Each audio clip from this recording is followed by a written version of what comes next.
Hey there, and welcome to the Sudo Show, brought to you by the Destination Linux Network. Today, we're excited to bring on Charity Majors, CTO of Honeycomb.io.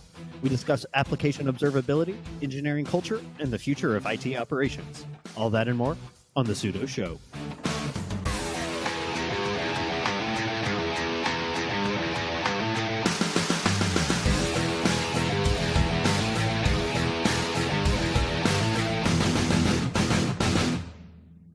Welcome to the Sudo Show, your home for all things enterprise open source. I'm Eric, the IT guy, and joining me every episode is my caffeine-infused co-host, Brandon Johnson. How you doing today, buddy?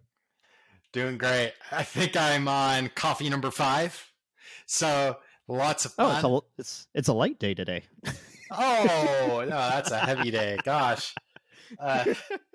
But I did switch to decaf, and now I'm settling down and ready for this interview. Well, maybe it's just end of quarter where you get up around the 7 or 8 range. Yeah, sometimes not that much. How are you doing, Eric? Well, you know, we talk about end of quarter, but with things winding down for the year, I've been really excited to get my hands dirty. I've started studying for my RHCE, my Red Hat Certified Engineer exam, and I've been working on spinning up my home lab server, which we haven't had a chance to talk about on the show yet, but I think we've got an episode coming up here in a couple of weeks about that very thing. Just a quick tease. Can I tease everyone, Brandon? Yeah, why not?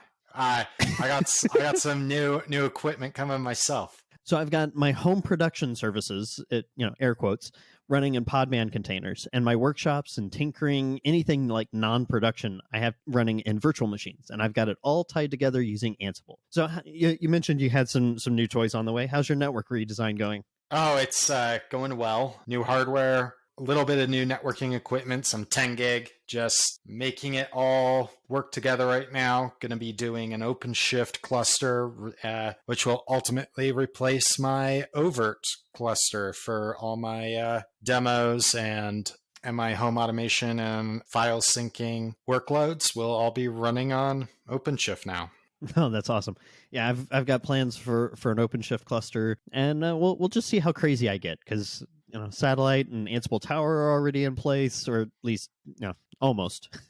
So yeah, and I've already moved Mist over to this, which is of course managing my DigitalOcean infrastructure. While our home automation workloads are running on Metal at Home, this show runs on our sponsor, DigitalOcean. DigitalOcean offers the simplest, most developer-friendly cloud platform.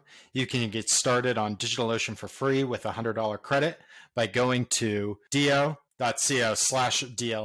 We talk almost every episode about some open source project or some issue we're trying to solve. DigitalOcean Marketplace is one of my first stops when I want to try out a new project. In about 60 seconds, I can deploy any one of dozens of staff-maintained one-click apps. Want to try out a new configuration for WordPress? One click. Need to spin up a Jitsi server for your next remote D&D game night? One click. Need to get a LAMP server out ASAP? One click. The Marketplace has dozens of different applications ready to deploy in moments. Just pick your desired application, answer some quick questions about droplet size and data center region, hit create, and sit back. DigitalOcean will spin up a droplet in moments and even provide you with some top-notch guides on how to get started. Well, some people may sit back. You'll probably go get more caffeine. As an avid listener of the Sudo Show, you can get your hands on a $100 credit. Just head on over to do.co/DLN and sign up today. Thank you so much for DigitalOcean for sponsoring the Sudo Show and the entire Destination Linux network. So not too long ago, I was reading a blog post about the future of operations. It really spoke to me and a lot of what we talk about on the show. So I decided to reach out to the author and invite her on the show. I am so pleased to introduce Charity Majors, the CTO of Honeycomb. Welcome to the Sudo Show, Charity. Thanks for having me. Yeah, it's a pleasure. So to start with, why don't you just tell the audience a little bit about who is Charity Majors? Sure. I am an ops geek from Idaho. I was homeschooled, dropped out of college. I was a music major. I've been in Silicon Valley since I was 19. I think I've been on call since I was 17. And I kind of have made a specialty throughout my career of being very, early stage, being like the first infrastructure hire that a startup makes after, you've got a bunch of software engineers, they built something, they think it's super cool, they might have some users, and then it's time to grow up, right? And I like doing that. That's great. And that sounds like, so you got your technology start building servers and working with development teams to make it better. Yeah, like this was back in the days when colleges would still give students root. And I miss those I had days. root for the entire university. That was a terrible idea. I could have looked at what all of the college professors were, writing their tests or whatever. But back then it was such a scarcity, right? Anybody who knew anything about computers, you could get hired because if you just like said the words HTML in like a confident tone of voice. We were all just figuring it out for the first time, right? And the bar is a little bit higher now, which I both embrace and find a little bit regretful. Like, it was for a long time, I think tech was like, I mean, it's the only growth industry of my lifetime. And for a long time, it was such a welcoming home for just misfits of every stripe. So it sounds like technology was kind of, you're just drawn to technology. It's not something you really planned for, or not even really fell into. It was just, it seems like it was Yeah. there from the beginning. Well, I never used computers as a kid. I grew up in rural Idaho. We didn't have those things. But when I got to college, like I had a crush on a boy. I started spending time in the computer lab and the boy moved on. But like I kept the computers. Like I really enjoyed just like tinkering and setting up my desktop environment and fixing things. And I didn't want to be poor, like to be completely honest. Like I saw all the music majors that I was studying with, they would grow up, they'd graduate, and they would still be hanging around the music department teaching because, they were making minimum wage as 30, 40-year-olds. And I was like, nope, that does not appeal to me. Mhm. Well, if it makes you feel any better, I grew up in the county outside of Kansas City, Missouri. I went to private school up through high school, and then when I went off to college, I realized I've realized that the world had moved on from dial-up and was actually on cable. So that was really mind blowing for me as a freshman in college. Nice. Yeah, I never had a laptop or a computer of my own until I had been working as a sysadmin for 3 years, 4 years. It was that was my only access to computers was at the college labs. Part of your background is you worked for several startups. Some you liked, probably some you didn't. Do you have thoughts as to what makes a successful technology startup? Oh boy, do I ever.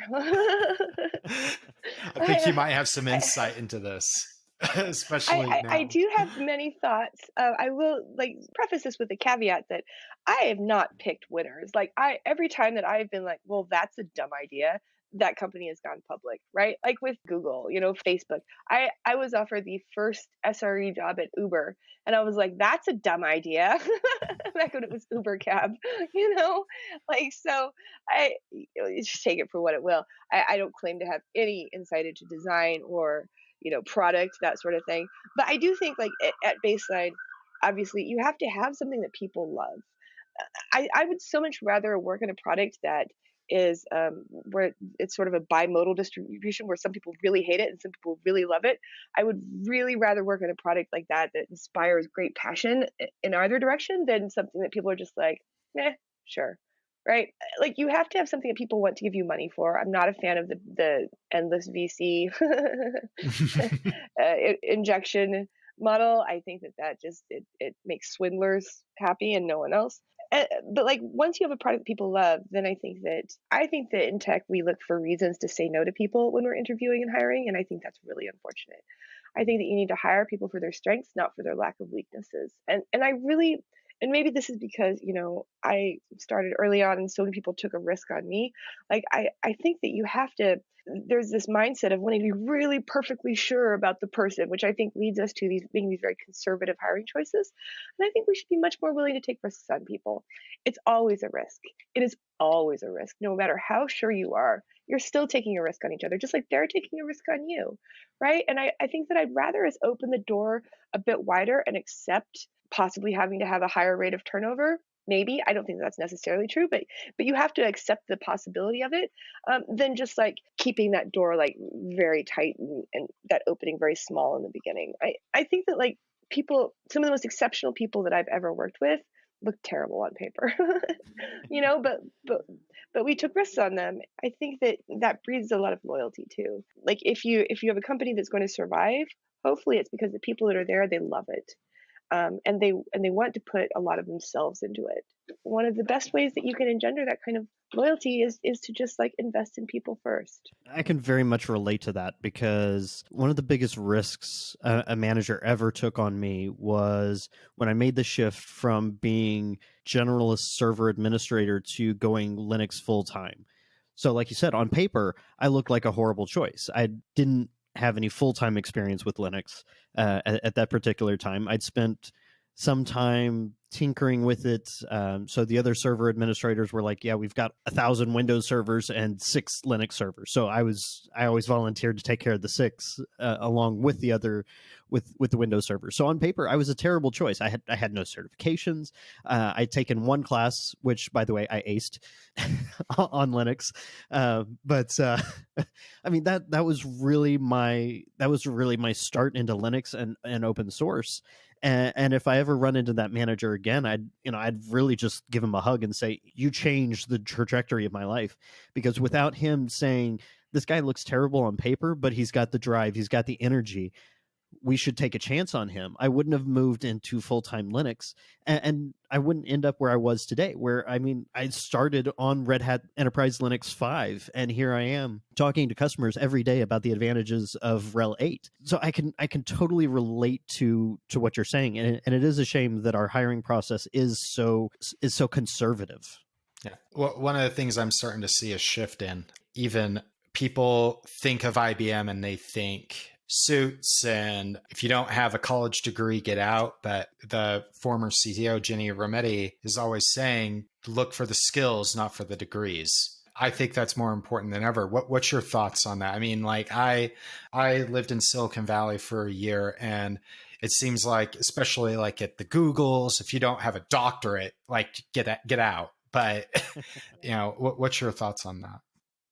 Degrees. I mean, obviously, as a serial dropout, I'm going to have some thoughts on this. When I was at Facebook, I was an engineering manager at Facebook for 3 years ish, and they pride themselves on the bar, right? And every time that anyone proposes like asking a slightly different question or something, there's all this, but we can't lower the bar, especially if you're talking about trying to hire more women or minorities. P.S. I was the only woman engineering manager in the entire production engineering team at the time, one of I think 3 or 4 women total out of a team of 250. Like the bar, but like they ran multiple like spreadsheet regressions trying to like discern any patterns between the hires that they made, whether they successful or not, and the confidence level that the team was who hired them, or like how well they did on various questions, just trying to sort out anything that would give them more confidence in any of their process. They found zero correlation. Like they have no evidence that any of the questions that they're asking today are contributing to, the person being successful there or not. And so like, I came in via acquisition. Would I have made it through the Facebook interviewing process? Probably not. Was I a good employee? They seem to think so. I got promoted twice. I got, all of these, rave reviews, whatever. Honestly, I think I would have made it there as a, senior and above engineer, just great. Would I have made it as a junior engineer? Probably not. I think that, and then they wonder why they look so homogenous. Well, it's because it's this self-perpetuating system that does not lead to excellence. It leads to, just homogeneity. It leads to, but the people who were always protesting the hardest were not the managers. They were the ICs. Like they have made it through this difficult, challenging interview process, and so much of their ego and their identity was wrapped up in it being this very selective place, and they didn't want it to become less selective because that would flip their ego. I think that most certification, degree, whatever, it's kind of a protection racket. They're just trying to keep it scarce so that their skills are more desirable, so they can draw a line between them and someone else. I think it's burn it all down. We don't ask people if they have a degree or not. It's completely irrelevant. You mentioned acquisition. You want to talk a bit about that? Yeah, I was working at Parse, the mobile backend as a service. I was their first infrastructure hire, and I was there for about a year.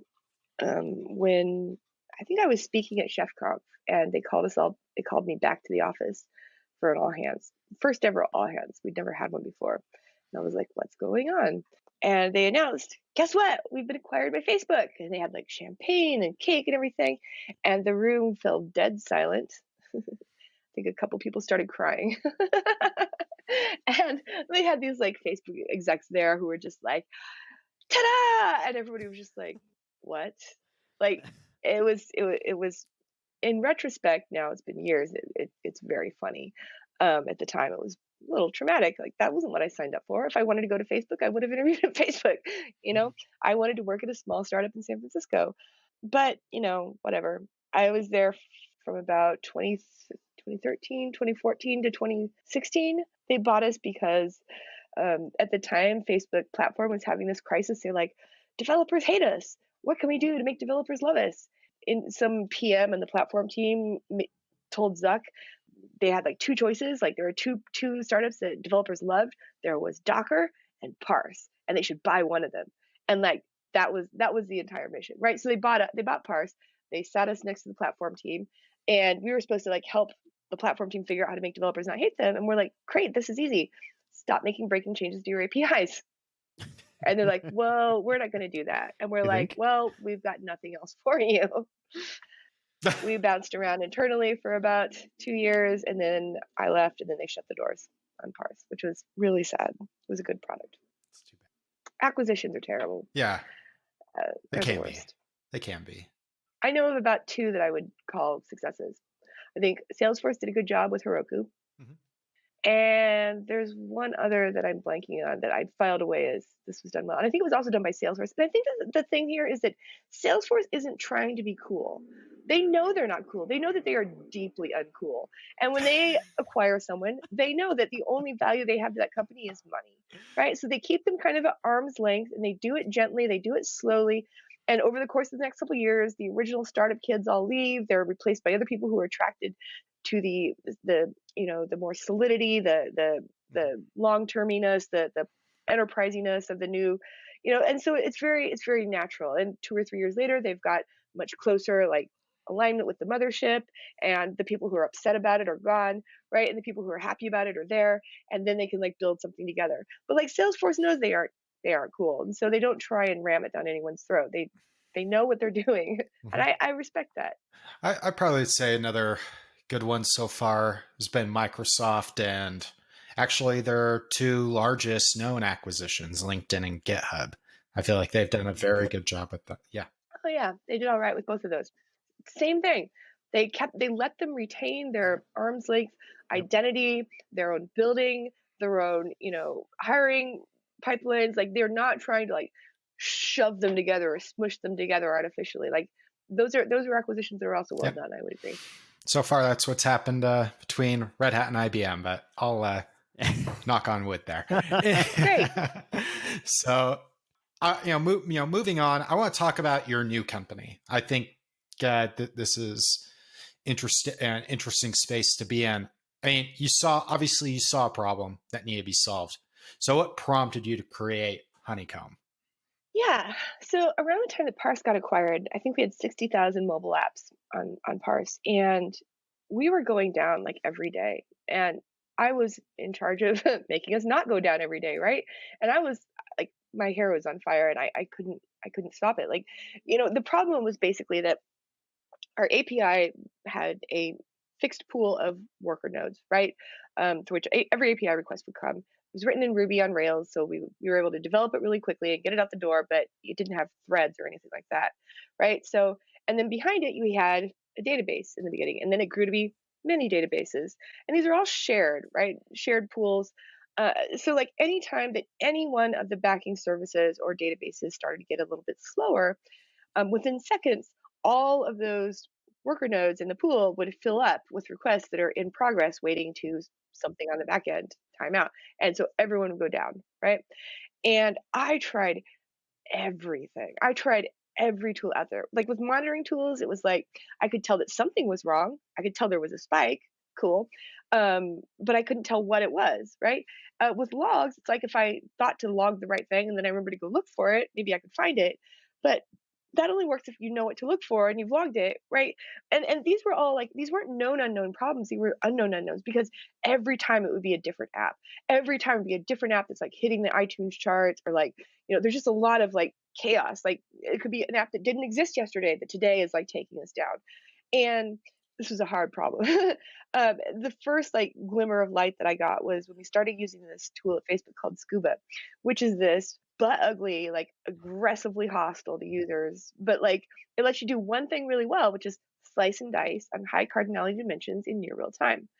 This like we got some data sets flowing into that, and the time it took us to identify like the source of the slowness dropped like a rock, like from days, like it could be open ended, like we might never figure it out, to seconds, like not even minutes. Like every time we could just follow the trail of breadcrumbs, just like slice and dice, there it is, right? And this made a huge impression on me because, you know, it helped us get our house in order. The amount of time that we had spent just firefighting dropped to, to almost nothing. So when I was leaving Facebook, I kind of started like I kind of went, oh crap. I don't know how to engineer anymore without this stuff because it's become so core to this isn't just like how I get the site back up when the site's down.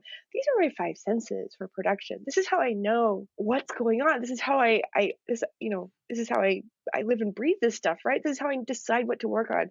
This is how I verify that what I built is doing what I thought it did. Like this is how the idea of going back to just having metrics and logs is like the idea of driving down the street without my glasses on. Like it's just a bad idea. Like it was so different. And yet when we started, everyone was telling us you're too late. Like this is over, right? Datadog's going public. Everything that's needs to be done has been done. Like you should just quit, just stop, like build something else. Christine and I are very stubborn people that really just motivated us harder. Good. But like it was quite a challenge. Like over the first year, like just figuring out how to talk about it. Like, yeah, we had to write a storage engine from the ground up. That was challenging, but we knew how to do that. What was hard was trying to figure out how to talk about it. We knew we weren't building a monitoring tool. We knew that we were building something for people who write and ship code and need to understand it richly in production. And it was, I think it was halfway through the first year that I first Googled the term observability, which wasn't being used in the industry at all. Like there had been like an observability team at Twitter years ago that people knew about, but like we didn't have a meaning. And I Googled it and I realized that observability has this rich heritage in mechanical engineering and control systems theory. And it just means, can you understand by looking at the outside of the system, can you understand the inside of the system? And that's what I had light bulbs just going off my brain. I'm like, oh my God, this is what we're trying to build, right? It's the ability to understand any system state, whether or not you've ever seen it before, whether or not you could have predicted it would happen, like anything that's happening by asking questions from the outside, you should be able to understand it. And, there's all this technical stuff that flows from that, like that you need to like schemas and indexes are verboten. You need to have like a columnar store so that you can slice and dice. You need to be able to handle high cardinality, high dimensionality. Like there's all of these prerequisites. But like the key insight was just that nothing out there lets you just ask any question from the outside and understand any like inner system state, because they all rely on you having that knowledge in advance, which we just don't have. Like, and I think that it was a shift from monoliths to microservices that really made this necessary. Because when we had a monolith, when we had the app, right, and the database, all this complexity was sort of bundled up inside that one application. And if you needed to like attach a debugger and step through it, well, you could. But now we've blown up the monolith. You can no longer attach a debugger and step through it because it's going to hop the network every few calls. Right. And so we've exposed so much of that inner complexity of the application to what is actually operational work and operational tools. So that's what we're building. That's awesome. I used to use the term observability when I was working for a healthcare startup a few years ago. Well, a few years ago, it's almost been 10 years. But there was basically nothing that could help me trace. I mean, this was a terrible Java application that ran on Glassfish, made me want to slit my wrists, but I could never figure out anything because it was broke. Because like I would describe it as sort of kind of microservices because one piece, because it was broken up so well at the time anyway, and there's nothing I could have back then anyway could help me solve anything like that because it was ahead of its time. Yeah, I feel like parse was also, we were ahead of our time, which is kind of why I was encountering these problems And like there was no word for microservices at the Mm-hmm. time. Like microservices weren't existing. We were doing microservices, but we didn't have a term for it, right? We were doing a lot of things that there weren't really words for, and so we were just sort of on the cutting edge of all of these things. Just sort of fell off a cliff, right? The old tool set, like they're great tools. Like I'm not trying to talk smack about any of the monitoring or logging tools. They're great tools, but they're built for a cognitive model that's very different than you have to shift to when you have a Yeah, microservices exactly. architecture. So you talked about having to build a storage engine from scratch, but does Honeycomb build a lot off of open source projects? Are there communities that Honeycomb is involved with? Everybody does, right? Open source is so baked into the landscape. I mean, when's the last time anyone used a proprietary language? You know, we build on Golang and React for the most part in terms of our languages, but of course, in terms of integrations, we support Java, JavaScript, .NET, Ruby, a whole bunch of them. We of course run on AWS, so we use Debian or Ubuntu, I guess actually.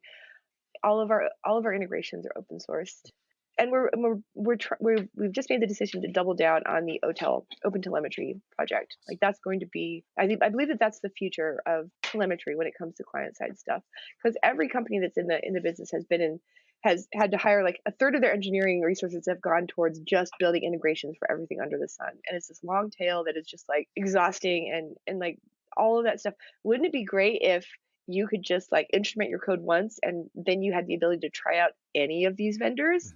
You could just like flip it with a switch, like from one to the other. That's awesome. That's the vision. That's the goal. That's the dream. Reduce vendor lock-in. That's awesome. Exactly.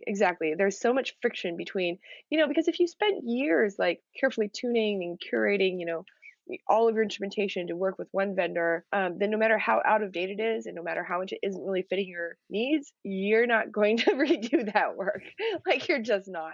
Yeah, it's something I hope is pretty successful. I mean, I've seen other, not this particular space, but like other foundations try to build standards around stuff like the DMTF. They build the standards around hardware, and all the standards they come out with, Dell, Lenovo, and HPE all have their own version of that standard. So I do hope that stuff like that gravitates with all your competitors as well. Because that lifts all boats. Yeah, it does. It forces the vendors to compete on actually solving our users' problems instead of just like sticking them with whatever they've got. Exactly. We've talked a little bit about this already, and that's culture. So culture is very important to me. I work for a company that prides itself on its culture. I mean, that's what Red Hat's famous for, is the open culture. What about its culture does it pride itself on? Oh, the openness, the matrix culture. Basically, we don't like that. We used to say flat, but it's a matrixed organization. I like to think we've taken the good parts of an open source meritocracy wherever we can. But I know the typical Silicon Valley culture. I lived in San Jose for almost 2 years. And what do you mean by that? What is the typical Silicon Valley culture? Let's see, your typical startup of worship of the founder, like kind of a cult, like with Mark Zuckerberg. Like I feel like I talked to a Facebook employee. There's a lot of lack of a better word, cult of personality, right? Yeah, I see that in lots of Silicon Valley startups that I've seen and been around. What differentiates your company from the other Silicon Valley startups? Yeah, it's a good question. I feel like culture it's one of those, it's almost a trigger word for me because I feel like people throw it out there so often when they aren't willing to get specific about what they're talking about and they just want to sound like they're on the side of the angels. I share your loathing of the founder like worship. Like I was never one of those kids who's like, I'm going to be a founder, because I've always really loathed that founder worship. It's very off-putting. It's very off-putting to me. Like a third of the articles that are written about, Silicon Valley seem to be like, as a founder, blah, blah, blah, or like, as all founders know, or speaking as one founder, and just like, screw you. Like that does not actually give you the kind of prestige that you think it does. It's kind of grotesque. I could keep going on that train, but let's just cut it out there. Yeah, no. So what's different about us? Ironically, I've never really been part of the diversity club. Like, they don't really like me. Like the cool kids, the DEI kids on Twitter who think and talk about diversity a lot. I'm not really one of their favorite people. And yeah, Honeycomb is a company that we're half women. Like, all of the engineering, like security, sales, like we're half women. And I think that's because women see it as a place where, they can just come and be a worker, and not where their excellence will be noticed and, appreciated and promoted for, and where they won't just have that as a burden on their backs. I am kind of a latecomer to the idea that, we have to care about diversity because Christine and I are women, right? Like, so from the very beginning, we have been. I'm not going to talk to you about how much less our company is valued at relative to our peers who have orders of magnitude fewer customers and orders of magnitude more white guys. But it's there if you care to look, and that's something that we've sort of leaned into and just tried to create a place where, yes, we are known for our excellence. Like, we have a very high performing team, and we have a very diverse team, and those things they bolster each other. They don't cancel each other out. When you create emotional safety for people to do their best work, they do their best work. When you make an environment where you don't have to look or act a certain way to get ahead, then it's hard work. We've just been redoing our company values because the first time around, and I like our first set of values. Like, we published them in a blog post. They are, we hire adults, and everything's an experiment, and do it with style. Fast and close to right is better than done and perfect. And the last one is feedback is a gift, and they're good values. But the first time that we published them, it was very much I sat down with my COO at the time, and like I talked free associated, and he wordsmithed, and we published them. And I've always felt a little uneasy about that. Like, they didn't really feel like they were done with the full buy-in of the company. So we're taking the opportunity to revise them, and we've split the company. We've got 50 people, split them up into 5 groups of 10, and assign each of them a value to workshop. And they've gone through, and they've added scenarios. They've challenged it. They've changed it. And we're not done yet, so I can't tell you what the outcome is like, but I feel good about the process because I feel like it has democratic legitimacy, right? It has actual buy-in from the people who hopefully will be using these values. And I'm someone who's very cynical about values. If you talk to me about values up until a couple of years ago, I would have just rolled my eyes and groaned because I associate it with the crap that people put on their websites.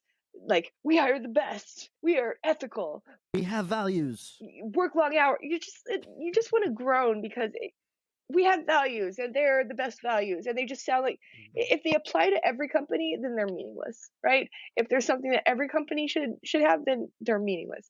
It should be something that is specific to your company and what you're trying to aspire to and what you care about. They should help people make hard decisions. Like, I like the value we hire adults because it means that when finance is like, oh, we have some extra money in the budget, what are we going to spend it on? Are we going to put it towards people's healthcare, or are we going to put it towards kombucha fountains in the office? Well, we're going to spend it on adult things, right? And like, if managers are like complaining, oh, so and so isn't working hard enough, or I don't see them in their office, and we go, they're an adult, they govern their time, not you, right? How's their impact? What's their output like, right? So I feel like if you can't use it to make hard cultural decisions like that, then it is a useless value. You shouldn't have them. That I like that a lot. I mean, especially now getting your whole company to help build it. I think that's really great. I mean, that actually reminds me of the company I work for. Like, everything gets debated. Yeah. Things change because people push back, and like, you don't see that anywhere else. And I really like hearing that. I mean, that's I think that too often leadership management looks at themselves as like the bosses, and that's just wrong. Like, I couldn't work for a company like that. Like, you do not get to tell me what to do. Yep. Right? So I'm not going to tell other people what to do. It's my job to make sure that there's a vision that we all think is important, that we're all agreed upon. It's my job to convince people, to persuade them, to coax them, right? Not to like give them assignments. Like, no company exists except for the people who show up every day and create it. You have to create it every single day from scratch, which means that, all of the power should rest in the people who show up every day, and bring their labor and their caring, and the rest of us are overhead. That's quite a statement to make, and not many companies out there think that way. So the fact that there are companies like Red Hat, like Honeycomb, that have values that actually you see them actively called in to conversations is pretty rare. I would say 2 out of the half dozen or so companies that I've worked for in my career have really been that way. I mean, most of the companies I've worked for, it's kind of that whole, we have values, they're on our website, and you can ask some of the longest tenured people there, what are the values? I don't know. Yeah, it's a competitive advantage. Definitely. It really is. Honeycomb is always, we've hired way above our our batting level. Like people like Liz Fong Jones coming to work for us a year and a half ago. Like she was so far out of our league, but like people get to a point in their career where they're just fed up with being told what to do and bossed around, and they either go start something for themselves, or if you're lucky, you can create an environment that people feel drawn to. And I hope that we can keep it, because I want to create the kind of company that I myself would go work for, and there are a precious few of those. That's awesome. It sounds like you're creating something that's, to me, that's really important. That's why I asked the question. I mean, I've worked for 2 companies that they, like, if you really looked right down to it, they had basically identical values, quote unquote, and those values didn't reflect what was happening in the organization. It's better to not say anything than to say something and have it make people cynical. Exactly. Our call to action today is sponsored by none other than Bitwarden. Bitwarden is the easiest and safest way for individuals, teams, and businesses to store, share, and sync sensitive data. You can go to bitwarden.com/DLN to check out their amazing service. I don't know about you, Eric, but I'd be lost without my YubiKey. One of the features I love about using Bitwarden is their integration with my hardware token. With the Pro features, I can store my passwords in my Bitwarden vault and tap my YubiKey for the second factor. It definitely doesn't get any better than that. Check out bitwarden.com/DLN and get started for free. If you want to get more security with tools like your YubiKey, you'll have to sign up for the premium edition. It only costs $10 a year. That's right, just $10 a year. Thank you to Bitwarden for sponsoring the Sudo Show and the entire Destination Linux network. So kind of shifting gears on that thought of being at a company you want to work for. As I mentioned, we decided to have this interview because of something you published, and I saw it republished on the New Stack. It was about the future of operations. I mean, we can all agree that there is some terrible branding around concepts in operations nowadays. Things like serverless and no ops. Yeah. I mean, it's terrible branding, and it's giving the wrong impression of what operations is and what it's supposed to accomplish. Would you like to tell some of our listeners about the article and what kind of led you to writing it? Yeah, I think that I was writing it from, it's just been on my mind a lot. I love being an ops engineer. I'm very proud of it. I think that I have a lot of concerns about where the industry is going. I don't want to see what happened to testing happen to ops, where, it used to be there was this thriving, test engineers things, and then one day software engineers are like, well, actually, we should write the test. And then most of the QA people just vanished. They're staging a little bit of a comeback. I mean, there's a different brand of test engineers who are much more, expertise and just helping software engineers to do a better job of testing their stuff. But I don't want to see that. I don't want to see ops engineers get wiped out like that. And I think that we're going to have to shift with the times a little bit. And I think that this is a good thing. I think that all of these are good trends, and they're ones that we should embrace. I can see how some of it can be scary, some of it can be terrifying, because we are asking ops people to do more with less. But that's what we do. That's what we do as engineers. That's what we do as people who create things. A lot of people don't think of ops as a creative profession, right? They don't think of us as being people who build things, who make things, but we do. It's just that we build systems. We don't write code so much, except we write code in the service of building systems. But code that is written without an awareness of the systems that it's going to run on is bad code. Yeah, so I feel like there's this shift in the industry. It used to be that infrastructure was basically synonymous with operations. If you were an ops engineer, it meant that you built infrastructure, right? If you look at the trends in the industry, they are trending towards technology companies doing less and less and less infrastructure work. This is a good thing. Most of the companies that I've worked at, up to 90% of all of the engineering cycles that company had went towards infrastructure, not towards their core business differentiators, right? That's unsustainable. That is wasteful. That is not a good use of anyone's time. And over time, what we're seeing is, when I started being an ops engineer, I was running mail, DNS, doing operating systems, doing networking, doing all the things, right? Well, now Google does my mail. Cool. Somebody else does my DNS, probably Amazon. Amazon takes care of my operating systems and makes machine images for me.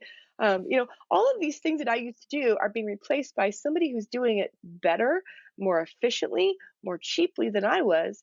There's part of me that sometimes feels a twinge of loss. I loved running mail systems.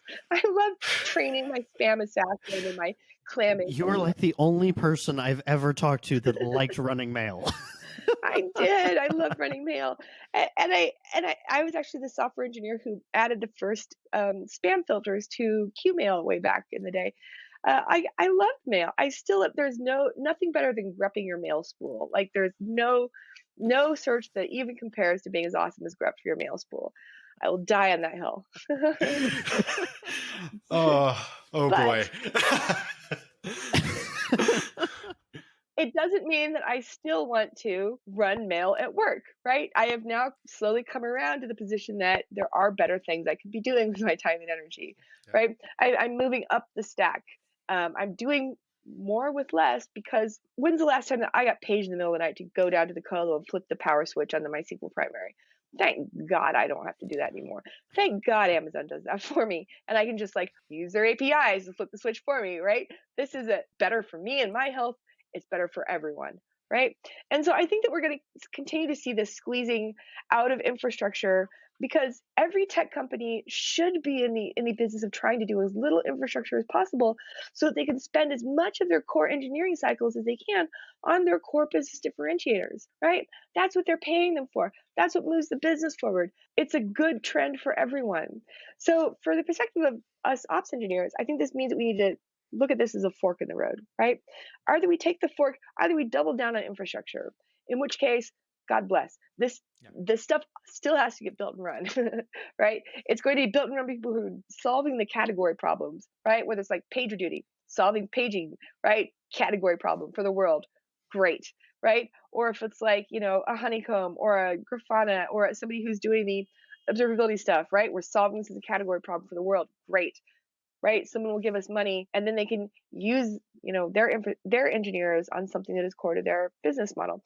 So either you can take that infrastructure road and double down on it, or so I do think that there is going to continue to be a role for ops people in all of these other tech companies that don't do their infrastructure, because our skill set, what we are so good at is tending and curating these socio-technical systems, seeing the big picture, right? Both the people and the systems and the tools that we use to interact with those systems, and helping people understand where the bottlenecks are, right? Investing in, the entire deployment system, investing into CI/CD, fulfilling the promise of continuous delivery.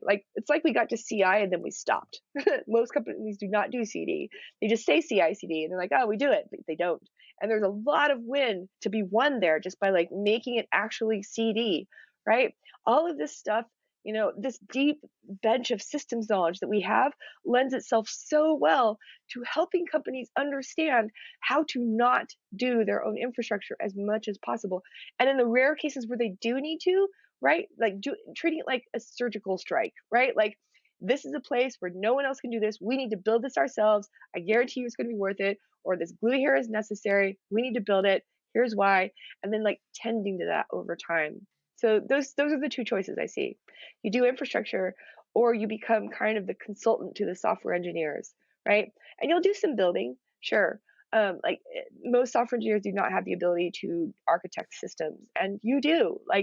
You know how to build systems. You smell it. You feel it in your gut when they've made a bad decision. You can just point to it and go, "This is going to be painful. Let's figure out how to make this better." That is a job that lends itself very well to our skill set. But we do have to get ourselves out of the model of the thinking that we're going to be empire building there, because it's not our jobs to build empire in that sort of environment. It's our job to keep that system lean. It's our job to keep that system using as few people as possible, doing as little infrastructure as possible, right? So there's a little bit of an inversion there that I think the ego kind of has to get adjusted to, but we can find pride in that. I can find pride in that. I used to joke of running infrastructure. I'm going to automate myself at a job, and I'm going to be proud of it, because having consistency in infrastructure, or even just consistency in just configuration. I mean, like, was using CI to test my server automation before it was cool. And now it's, if you don't do that, like to essentially QE or Ansible playbooks or your Puppet manifests, it's it's frowned upon. So, and same with building out with what Honeycomb does, building out your integrations with with observability, etc. Like that, I think that's the most important thing, to identify the best place. Focus your work. Yeah, highest impact for and I think that this is where something that I've been calling vendor engineering is going to become more and more important, because when you buy a solution, your job isn't done, right? It's not like woohoo, packaged off the shelf, cool, problem solved.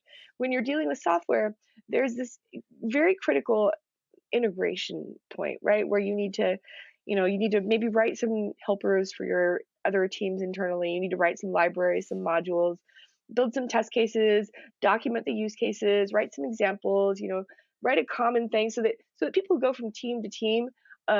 So there's consistency, right? So that you're using it correctly. Maybe you need to build the relationship with the vendor so that you can lean on them to get some features that you really need for your team, right? It's this complex, it's this toolkit that is technical and social.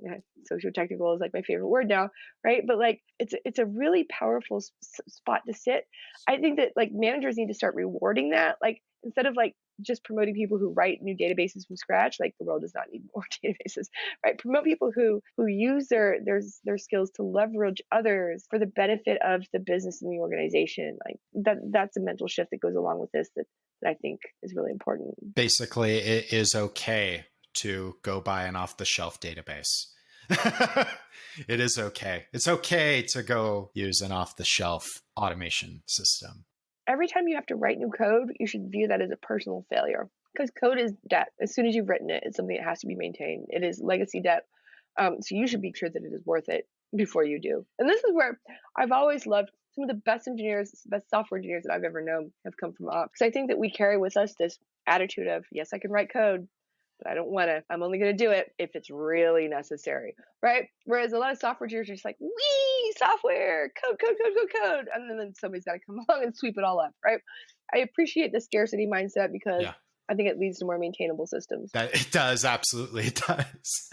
Throughout my career, I used to tell folks that I used to tell managers I was a really good systems engineer because I'm inherently lazy. It takes quite a bit to get me to do something. I had some that tried to change my mind and say that, no, you're just highly productive. It's like, no, I'm lazy. If I can write 3 lines of code that do this for me, I'll do that. I respect that. Now that our listeners have gotten a chance to get to know you a little bit today, what's one tip you would want technologists to know, whether they're starting their career or feel trapped in a world that's going, quote, no ops? And I use that term very, very lightly. What's something that you would like someone in that position to know and be able to act on? Well, generally speaking, if you're not happy in your job, please quit. Like, this is an embarrassment of riches that we have. Like, we are so fortunate to be in an industry where our skills are in demand. They're highly compensated. People are looking for our skills. I think that there's this tendency that of everyone to stay a little bit too long in their jobs, long past when they're not happy and it's not healthy anymore. So I would give them a little kick in the pants. I also feel like one of the heaviest lifts that we have in front of us is people have just kind of internalized this fact, I use the term lightly, that working on computers just has to suck. It just has to be crappy. Like, it just has to be, we just have to waste half of our time trying to figure out what's even going on. And I really want to raise the bar for people, because that's not actually true. I feel like most people's systems are like this hairball that the cat coughed up that nobody's ever understood. And we ship more code every day that nobody understands to the hairball that nobody's ever understood. And then we wonder why it's a mess. It's just like, it's a mess because we made it a mess. It's not a mess because it has to be a mess. At Honeycomb, I think it's reasonable to ask an engineer who works on a 24/7 service to be woken up for their code once or twice a year. That's it. I think that's true for everyone, ops or software. Like, once or twice a year, you should want to support your code. You should want to be giving your users a good experience. And once or twice a year is reasonable. And I believe that any system out there should be able to got to that point, right? Where it's anyone who's working on it gets. But like if you're every time you're getting paged, every time you're on call, you're getting paged constantly. That is serious. Like that's as serious as a heart attack. That will kill teams. That will burn people out.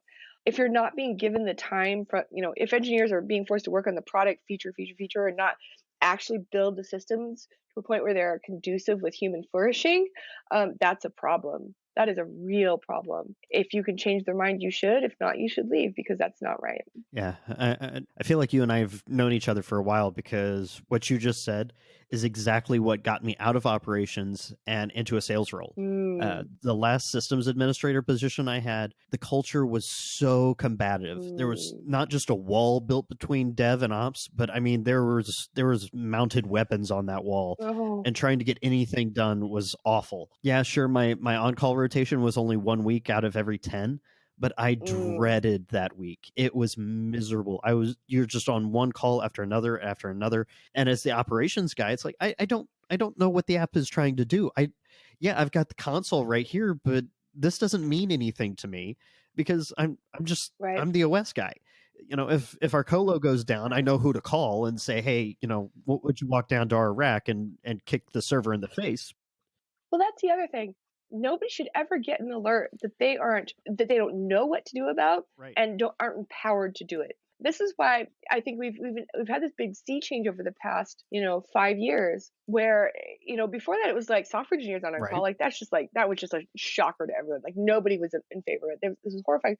Now it's like we've all become to accept that.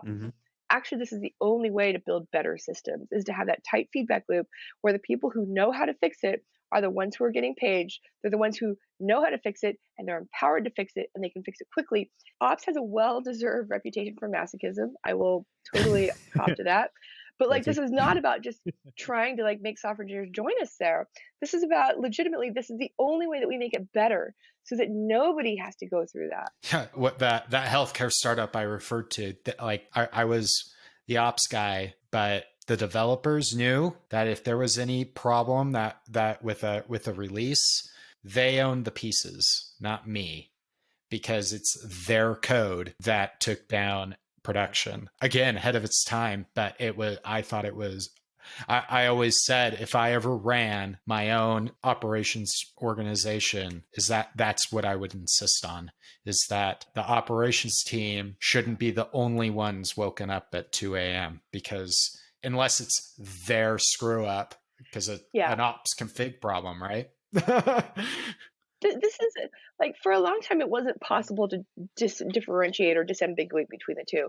I think that one of the shift between like monoliths to microservices is that now it's become much more clear and much more possible to differentiate between who's actually responsible for this, which is good. Yeah, yeah, definitely. Like with the monolith, like it was a sort of delineation between the application side and the database, right? But now it's definitely, okay, you can see a clear delineation now. Yeah, absolutely. Well, yeah, because back in those days, you'd get paged out because a database server was using up all of its RAM, and that was causing some issues with the database. And so, of course, operations would get called, and that was how you were paged out. Oh, well, this server has no available memory. Well, it doesn't have any available memory because the DBA who wrote the query that is currently running on the database didn't check it. And so they're home asleep. And now I have to try and figure out, well, we could just add more RAM to it. We could reboot the server. I mean, that's all I got for you. You need to call the DBA. Right. This is a problem with tooling too. Like, if we don't have the tools, we can't just use humans as like cannon fodder. You have to actually have the tools to be able to understand what's happening and make good actions, and make a good course of action. Otherwise, you're just using the human's blood and sweat and tears to like make yourself feel good about your coverage. It's not actually. Yeah. Did you have any closing thoughts? Anything you wanted to share? I feel like the last decade, the first decade of DevOps was very much about ops people. You must learn to write code. Just like rawr, and we're all like, okay, message received, and we did, right? I feel like the next decade or so, which we're already well into, is much more the pendulum swinging the other way. Okay, software engineers, your turn, right? Your turn to learn to write code and services that are operable. Your turn to learn to operate your services, to be on call for them, to be responsible for them. And I don't think that this is a bad thing. Like what we all crave out of our work is what? It's autonomy, mastery, and impact. I think that creating these feedback loops that give developers a very tight feedback, the pages them when they've done something wrong so they know right away and they can fix it. It is a gift. Like it's something that it aligns you much more closely with your users and their pains and their wants and their needs. And I think it has the possibility to be like better for everyone. That's awesome. Well, thank you so much, Charity, for joining us. It was great having you, and really look forward to reading more of your articles. If there's anything newsworthy at Honeycomb, just give us a shout, and we'll have to have you back on the show real soon. I'll do that. Yeah, thank you. I really appreciate you coming on. I really do. Oh, thanks for having me. It's really nice. It's great to see an ops person making software that's really impactful, and I really appreciate it. There aren't enough ops co-founders. There really aren't. The fact that we invested in operations stuff early on, it continues to pay off. Like we still use that I was building like 3.5 years ago, and we don't get paid. Like my engineers don't get paid. That's awesome.